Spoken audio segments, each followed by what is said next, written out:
Pronto, pode iniciar. Gente, silêncio aqui agora. O início da banda começou agora. Por favor, silêncio. Boa noite. Boa noite, professores. Professor Edgar, professor Martinez. Boa noite, gente. Eu vou falar um pouco sobre alienação parental. Como foi dito anteriormente pelo professor Martinez, é uma tese de conclusão do curso, onde eu vou explanar para vocês um pouco sobre alienação parental. Porém, antes de eu explicar para vocês, falar sobre o assunto propriamente dito, a alienação parental, eu tenho que pegar alguns assuntos demais sobre família, sobre tipo de família, alguns assuntos para vocês terem um entendimento melhor, certo? Vamos lá. Família. Segundo Gonçalves, a nossa legislação pátria, ou seja, a Constituição Federal e o Código Civil, apenas se reportam e estabelecem sua estrutura, não apresentam um conceito definido de família. Deste modo, iremos trabalhar apenas 3 conceitos, dando um maior foco ao da doutrinadora Maria Helena Diniz, que possui sentido amplíssimo, sentido lato e aspecto restrito. Segundo Maria Helena Diniz, o sentido amplíssimo seria aquela em que indivíduos estão ligados pelos vínculos consanguíneos e afetivos. Ao lato sensu do vocábulo, refere-se àquela forma além dos cônjuges, formada além dos cônjuges ou companheiros de seus filhos. Abrange os parentes da linha reta ou colateral, bem como afins, parentes ou outros dos cônjuges. Segundo o professor Orlando Gomes, se tratando de família no ordenamento jurídico brasileiro, conceitua a família da seguinte forma: um grupo fechado de pessoas composto dos genitores e filhos, e para limitados efeitos, outros parentes, unificados pela convivência e comunhão de afetos, em uma só mesma economia, sobre a mesma direção. O conceito traduzido pelos doutrinadores citados nos demonstra que a família não é só uma instituição jurídica, possui natureza social em suas várias formas. Porém, podemos dizer que, para o direito, a família é uma organização social de laços consanguíneos e sanguíneos, jurídicos e afetivos. Existem diversos tipos de família, eu vou citar alguns para vocês terem uma breve noção. Tipos de famílias. Famílias monoparentais. Prevista no artigo 4 da prevista no parágrafo 4 do artigo 226 da Constituição Federal, é aquela família formada por qualquer dos genitores e de seus descendentes. O que significa a aplicação do Estado com o conceito de família? Inclusive a uma realidade social, tendo em vista que sempre existirá pais e mães que criam e educam seus filhos sozinhos. Ou seja, são aquelas famílias onde tem os genitores, o pai e a mãe, porém, ou o pai ou a mãe cria sozinho, educa, provém um sustento, unilateralmente. Família unipessoal. Modalidade da família que vem crescendo cada dia mais no Brasil. É aquela em que a pessoa vive sozinha. Essa modalidade é reconhecida em atenção à proteção do bem de família. Inclusive, teve seu reconhecimento pelo Supremo Tribunal de Justiça.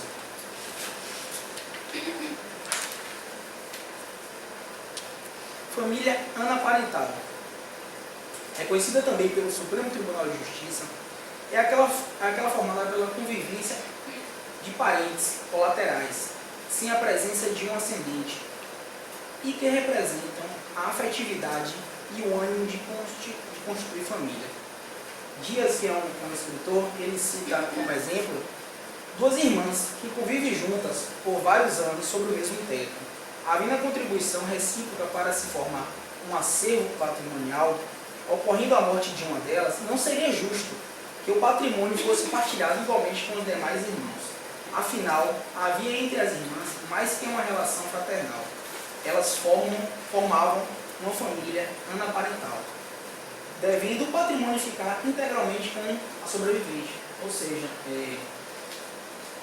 A família, ela tem uma vertente, tem uma versão, um tipo de família que você não obrigatoriamente tem que ter o vínculo consanguíneo. Você pode viver com a irmã, com o irmão, e além da ideia de fraternidade, do sentimento fraternal, você também constitui, para o mundo jurídico, é considerado uma família. Família homoafetiva. Conta-se que a relação homossexual existe desde o começo da humanidade, porém até os dias atuais ainda sofrem preconceitos. Tal modalidade de família não é diferente da heteroafetiva, pois os dois modelos têm como base o afeto. Embora a Constituição brasileira disponha de forma expressa que protege a união por um homem e uma mulher de sexos opostos, o Supremo Tribunal Federal entendeu que a relação homoafetiva também caracteriza como familiar. Por quê? Porque um dos pré-requisitos para hoje se considerar um âmbito familiar é a questão da afetividade. Então, mesmo que a Constituição Federal determine, reze na letra da lei, que a família é composta por um homem e por uma mulher de sexos opostos, já se tem julgados do STF defendendo que se há mesmo havido a união dos mesmos sexos, se há a questão do cuidado, da afetividade, da amorosidade, se constitui como família. Família eudemonista. A família identifica-se pela comunhão de vida, de amor e de afeto no plano de igualdade, da liberdade, da sociedade e da responsabilidade recíproca. Neste entendimento, adotou-se uma nova visão da família, aquela resultante da convivência entre pessoas por laços afetivos, como por exemplo amigos que vivem juntos, como se fossem irmãos, compartilham desde as despesas até as tristezas, motivo pelo qual juristas concluíram, por isso, considerá-los como um núcleo de família, ou seja, a família eudemonista. Ou seja, a gente vê muito isso no interior, né? Pessoas que são trazidas para determinadas famílias, não são adotadas, elas não são legalmente adotadas, não passam pelo trâmite de adoção, mas não deixam de ter aquele vínculo do pai considerar um filho, do irmão consanguíneo, por não ter a consanguinidade, deixar de considerar como um irmão. Você sente aquele mesmo trato, a mesma consideração familiar que um pai tem, não tem a distinção entre os filhos. Então, a família eudemonista seria isso, seria amigos que são criados juntos, uma pessoa que vem para uma determinada família, mas não passa pelo trâmite da adoção, um trâmite legal. Vou falar um pouco sobre o princípio do melhor interesse do menor. O que seria esse princípio? O menor, tanto o menor quanto o adolescente, ele não tem a concepção do que seria melhor para ele, do que seria o ideal, tanto para as suas expectativas futuras, quanto gerir a sua economia. Então, o que é que acontece? O Estado, ele determina que a família tem por obrigação, assim como também o Estado, de resguardar esses direitos fundamentais das crianças e dos jovens. O que é que ele diz? Crianças e adolescentes, durante seu amadurecimento, não conseguem identificar o que lhes é mais adequado, bem como não conseguem identificar o que lhes apresenta risco, visto que estão em fase de desenvolvimento biopsicossocial. Durante tal fase, os mesmos não possuem a capacidade de defender e pleitear os seus direitos, ou seja, porque eles são considerados juridicamente incapazes. Então eles não podem pleitear o seu direito que eles têm, direitos fundamentais, direito à cultura, à educação, ao lazer. Então, por eles não terem essa capacidade jurídica de poder pleitear, o Estado, junto com a família, resguarda eles, seus direitos, visto que são considerados juridicamente incapazes. Da mesma maneira, o menor não tem condições de arcar com as suas necessidades básicas. Muitos menores não têm os menores não têm o apoio jurídico para trabalhar, não carteira assinada ou algo do tipo. Seria um estágio, seria um menor aprendiz desse tipo. Então ele não tem capacidade de gerir as suas necessidades financeiras. Necessidades básicas, visto que não possui independência financeira. Desta forma, se faz necessário que a família e o Estado protejam os interesses de crianças e adolescentes. Diante dessa situação, fora proferida em 1959 pela Organização das Nações Unidas, a ONU, a Declaração Universal dos Direitos das Crianças e dos Adolescentes. No mesmo entendimento, a Constituição Federal de 1988, ratificando a citada declaração, trouxe para o ordenamento jurídico, ainda que de forma não expressa, o princípio do melhor interesse da criança e do adolescente, o qual está ordenado no artigo 227 da Constituição Federal. E esse artigo diz o seguinte: artigo 227. É dever da família, da sociedade e do Estado assegurar à criança, ao adolescente e ao jovem, com absoluta prioridade, o direito à vida, à saúde, à alimentação, à educação, ao lazer, à profissionalização, à cultura, à dignidade, ao respeito, à liberdade, à convivência familiar e comunitária, além de colocá-los a salvo de toda forma de negligência, discriminação, exploração, violência, crueldade e opressão. Ou seja, o artigo 217 da Constituição Federal, junto com a resolução da ONU, ela veio para proteger os direitos fundamentais da criança e dos adolescentes. Direitos esses que é direito à alimentação, direito a ter acesso à educação, direito ao lazer, direito à moradia, direito a se profissionalizar, a estudar, a ter um curso profissionalizante no futuro para ter uma profissão, que são basicamente os direitos fundamentais, né? Ademais, extrai ainda assim, dos artigos 3, 4 e 5 do Estatuto da Criança e do Adolescente, os pais também mencionam o referido princípio. O artigo 3 diz: a criança e o adolescente gozam de todos os direitos fundamentais inerentes à pessoa humana, sem prejuízo da proteção integral de que trata esta lei, assegurando-lhes por lei ou por outros meios todas as oportunidades e facilidades a fim de lhes facultar o desenvolvimento físico, mental, moral, espiritual, social em condições de liberdade e dignidade. Reforça basicamente o artigo 227 da Constituição Federal, ou seja, você tem um artigo da Constituição Federal junto com os princípios do Estatuto da Criança e do Adolescente.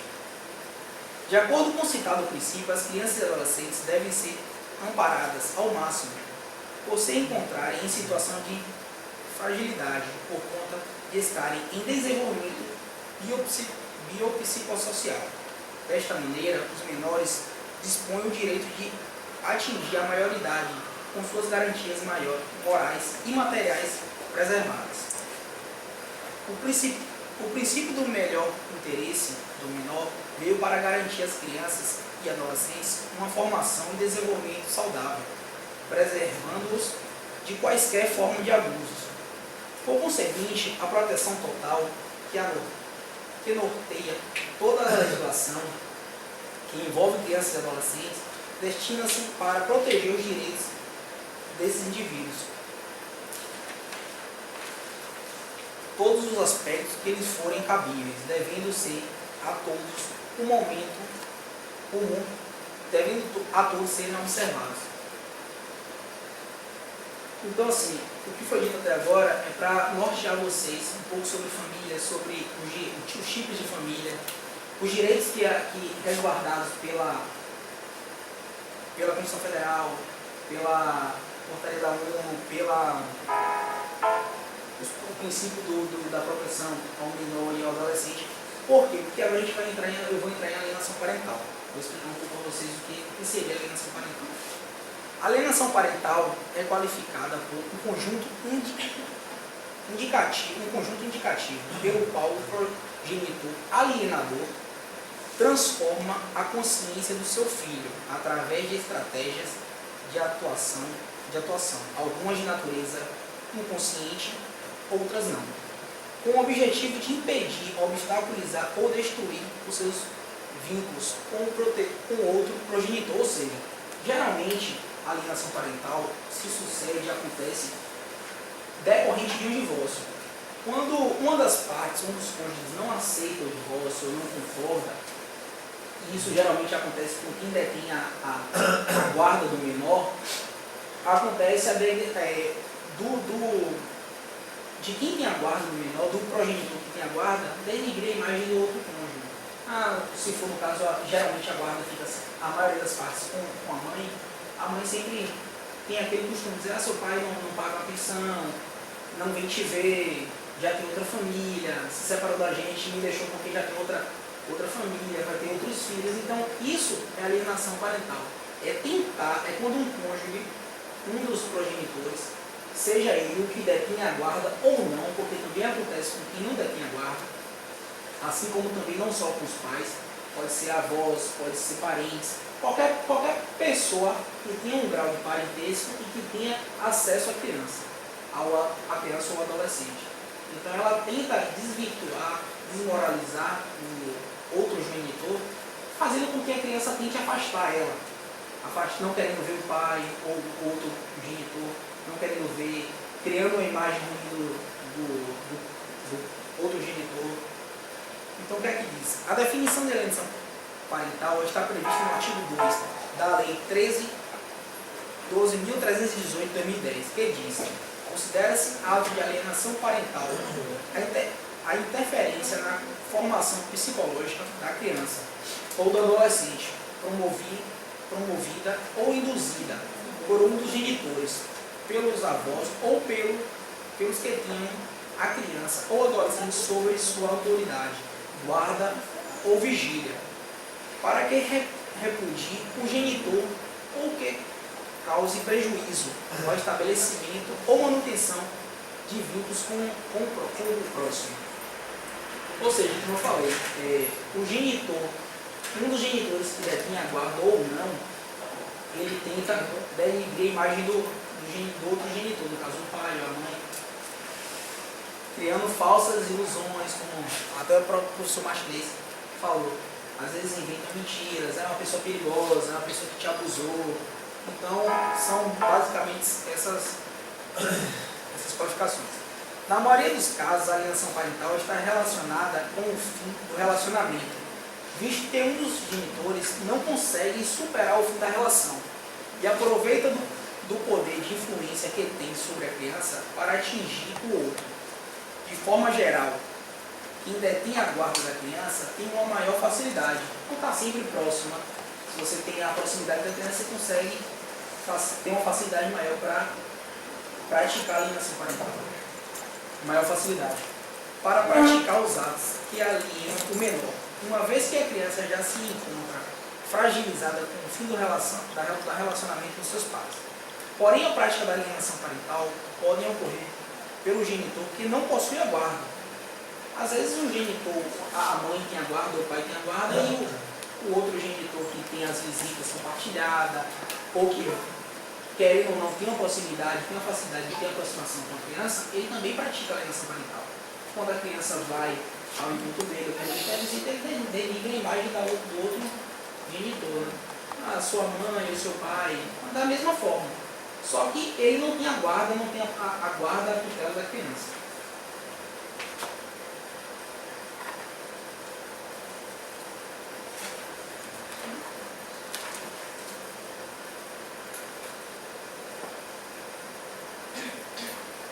Vou falar um pouco sobre a distinção. Existe uma síndrome chamada síndrome de alienação parental.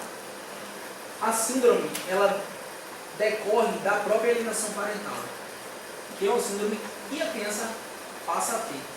E é muito confundida a própria alienação parental com a síndrome. A síndrome de alienação parental se origina da alienação parental propriamente dita. A síndrome está ligada com o comportamento da criança, que se recusa a ter contato com o genitor alienado.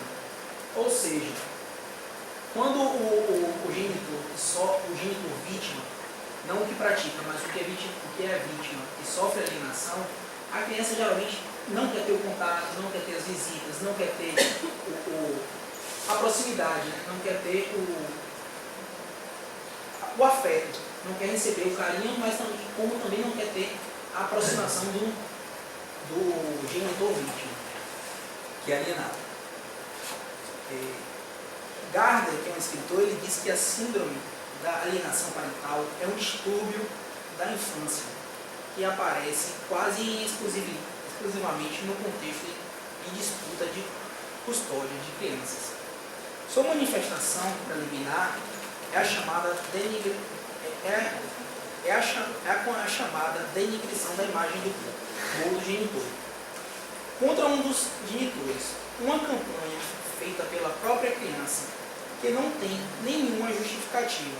Ou seja, às vezes quando a criança, quando é incumbido, quando é feita aquela lavagem cerebral na cabeça, na mente da criança ou do adolescente, ele acaba acreditando nas informações que são passadas e muitas das vezes ele, ao chegar ao genitor que é a vítima, ele acaba ele mesmo querendo se afastar pelas informações, às vezes, do genitor que causa alienação parental. Ou seja, exemplo, a mãe fala que o pai tem outra família, algo do tipo. Como a criança vai ter convívio, contato com o pai, vai ter as visitas ou vai passar determinadas épocas festivas com essa vítima, ele acaba se resguardando, não quer manter um convívio social, não quer falar com outro filho que possa vir a ter de outro relacionamento, ou até com o próprio pai. Ele mesmo acaba se afastando. Já a alienação refere-se à conduta de um dos genitores que cria obstáculos com o intuito de impedir o relacionamento da criança com outro genitor. A síndrome de alienação parental não se confunde com alienação parental, pois que é aquela geralmente decorre desta, ou seja, a síndrome de alienação decorre da alienação parental praticada por um dos genitores.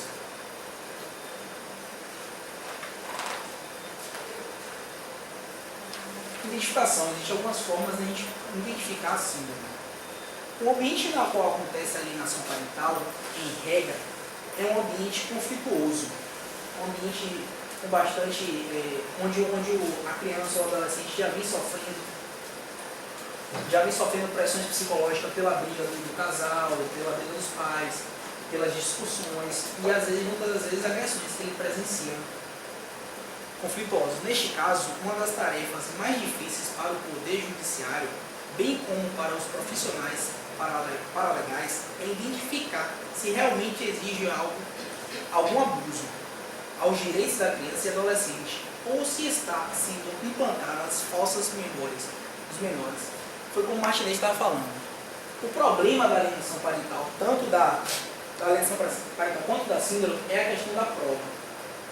Porque assim, é muito difícil você conseguir constituir a prova de uma alienação parental. Porque às vezes a criança é fantasiosa, às vezes a criança não sofreu aquilo pelo pai, como às vezes acontece de a mãe criar falsas ilusões, dizendo que você foi abusado sexualmente, seu pai lhe batia, seu outro genitor te batia, ou então te abandonou. E vai incluindo essas informações, essas ilusões na cabeça da criança.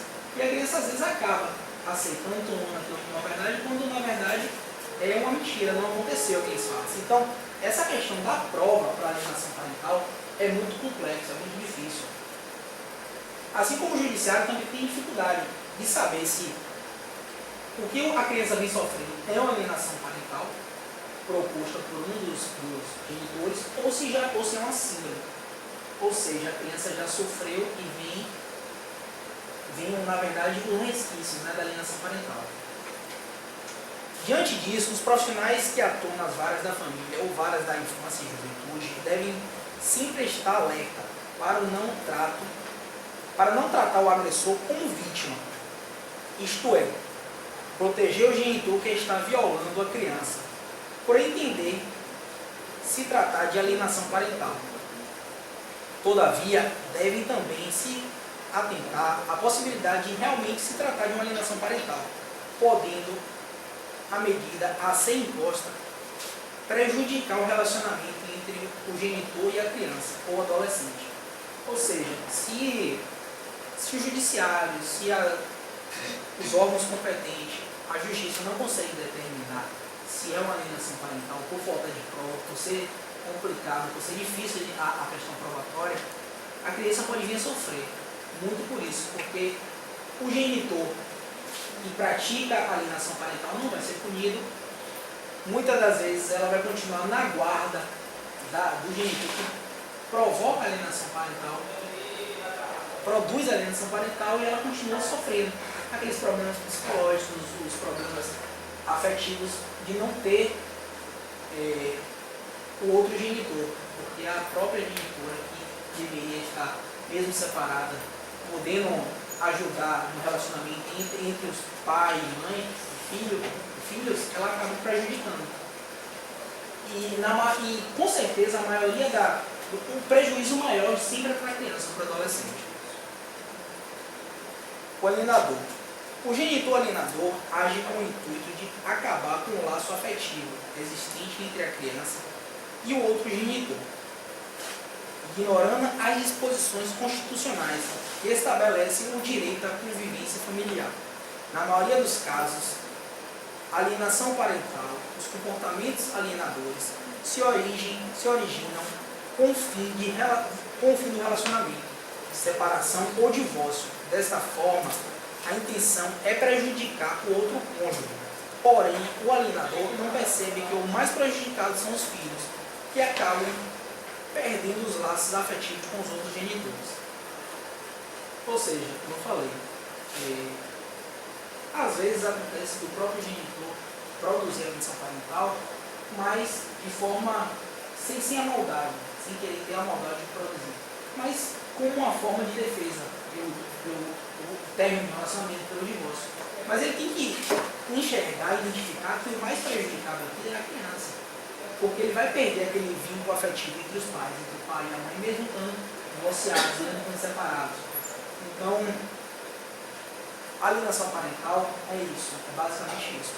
É quando um dos genitores, geralmente que detém a guarda do menor, ele denigre a imagem e causa um desconforto entre o menor ou o adolescente com outro genitor, no caso o pai ou a mãe. É isso, gente, que eu vou falar para vocês sobre... Posso fazer uma pergunta? Pode, vontade. No caso, como você falou, que tem dificuldade de ter a prova, e se não encontrar a prova, o que é que você faria? No caso, você como advogado, o que acontece? O que eu faria para defender a pessoa que você está defendendo. Partindo de que lado? Do lado de quem pratica ou de quem... De quem pratica. De quem pratica? Pode ser os dois lados. Você pode falar dos dois lados. Posso. Quando não se tem a prova, o estado probatório de quem alega, ou seja, se o pai percebe que o filho está tendo uma recusa em querer estar com ele, em querer estar presente nas visitas, em festa, ele pode entrar com ação pedindo uma ação de alienação parental para comprovar. Essas provas, ele pode conseguir essa prova com testes psicológicos, psicólogos, psiquiatras, às vezes consegue-se demonstrar que há uma alienação parental por parte da outra parte. Ou seja, como? Demonstra-se que a criança não tem mais interesse em estar com aquele outro genitor, ela se resguarda quando está com aquela pessoa que foi dentro da imagem pela outra. Então, ele se isola, não tem uma vida social, não quer brincar com as outras crianças, às vezes vai mal nos estudos, vai mal assim, na questão de não prestar atenção nas aulas, não consegue absorver os assuntos, mas sempre se resguarda. A criança ou adolescente, quando ela sofre geralmente esse abalo psicológico, ela se resguarda. Então, uma das formas de conseguir seria de conseguir comprovar até Por sinal, até uma das formas que a justiça utiliza é a conversação utilizando profissionais da área, como psicólogo, psicoterapeutas, essas formas. Alguém pode ficar à vontade de pergunta. Alguém que vai falar alguma coisa, fazer alguma pergunta? Então, Matheus, está encerrada a participação. Eu vou passar para o professor Edgar, que é o professor da banca examinadora. Antes, porém, eu gostaria de só fazer uma correção para você. Quando você fala em o Supremo Tribunal de Justiça, você deve estar trocando, falar Superior Tribunal de Justiça. Eu falei Supremo? Você falou Supremo. Mas está escrito aí certo? Porque eu acho que está escrito certo. Superior, tá? É, você se trocou um pouquinho. Tá? Porque em Brasília nós temos Superior Tribunal de Justiça e Supremo Tribunal Federal. Superior Tribunal de Justiça, STJ. E Supremo, STF. Tá superior aí? Então você trocou, foi apenas um nervosismo seu. Eu falei Eu vou passar ao professor Edgar, porque eu sou orientador dele. O TCC tem um orientador e a banca por outro professor para tecer suas considerações. Boa noite. A questão da alienação parental, de fato, é um ponto que causa ainda uma polêmica muito grande na vida e no direito. Eu tenho um conhecido meu, por exemplo, que está sendo vítima de alienação parental por parte de mulher. A mulher acusou ele criminalmente de abusar sexualmente da filha. Essa acusação acabou se revelando falsa. Só que ela não perdeu a guarda da criança. E ele tem o direito de ver a criança todos os domingos, só que no shopping. E aí o que acontece, ele me mostrou um vídeo que o pai dele filmou, que mostra bem como é que é o modus operandi da alienação parental. Ele marca com a filha, o horário marcado com a filha tem 4 anos de idade hoje, é digamos 1 da tarde. Aí os avós maternos levam a criança às 11 horas, gasta a criança num parquinho, quando dá 1 hora, a criança já está cansada, ou a criança está querendo dormir, ou a criança pede para ir embora. E assim se encerra o domingo dele. Como advogado, eu já pude atuar em caso de alienação parental, praticado tanto por homens quanto por mulheres. E de fato é uma das coisas mais traumáticas, depois que eu nem gosto muito de direito de família, porque é uma das partes mais tristes, que é quando alguém que deveria amar a criança utiliza a criança como arma para atingir o ex. Em um outro caso, dessa vez o alienador é o pai.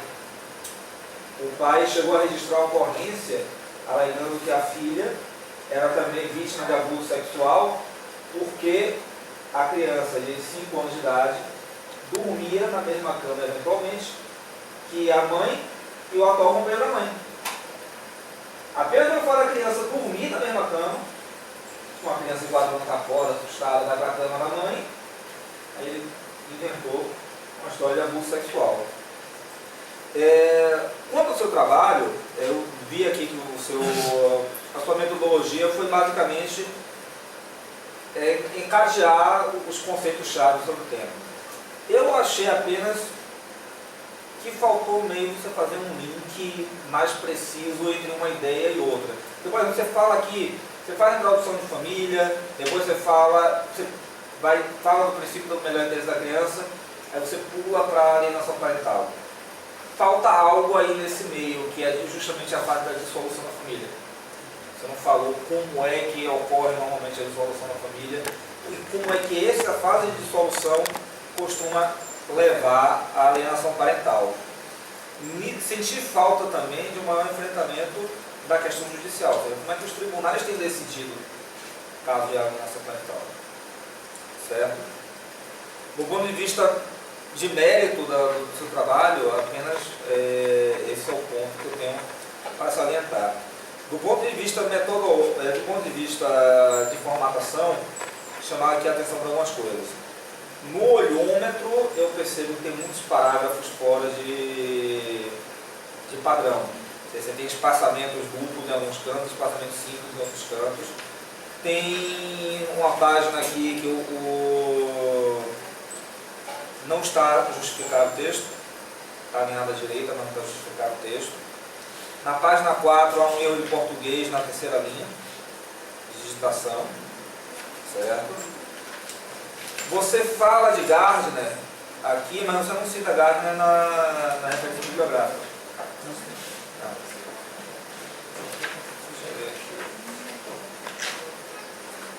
Você fala de Gardner aqui, mas na referência bibliográfica pelo menos eu não encontrei. Então, seriam essas aí as minhas considerações e sugestões. Aqui você tem, por exemplo, na parte que você cita precedente de jurisprudência, você tem trecho aqui, fontes diferentes do resto do texto. Está em New Roman, enquanto o texto está em Arial. Então, revisar essa parte metodológica.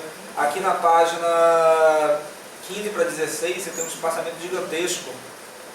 A primeira versão que você me entregou, que é de formatação, problema de formatação do texto. Certo? Acho que corrigindo isso aí dá para depositar. Seriam essas as minhas considerações. A gente pede o pessoal sair para deliberar. Tem a nota, né, que a gente vai dar. Sim. É quase 1 minuto, gente. Nossa, todo mundo tem que sair na banca para a gente, depois vocês voltam, a gente vai deliberar a nota. Eu voto secreto. É voto secreto. Você vai gravar a nossa nota ou não? Da nota dele, depois vai sair a nota de vocês. A nota de vocês é vocês estudarem para final mesmo. Quarta-feira é final. Viu?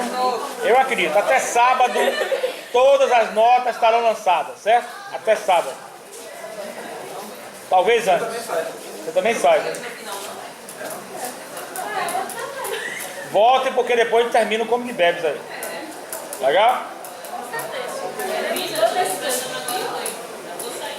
Rapidinho. Bora, meu irmão. Dá uma saidinha rápida, bora.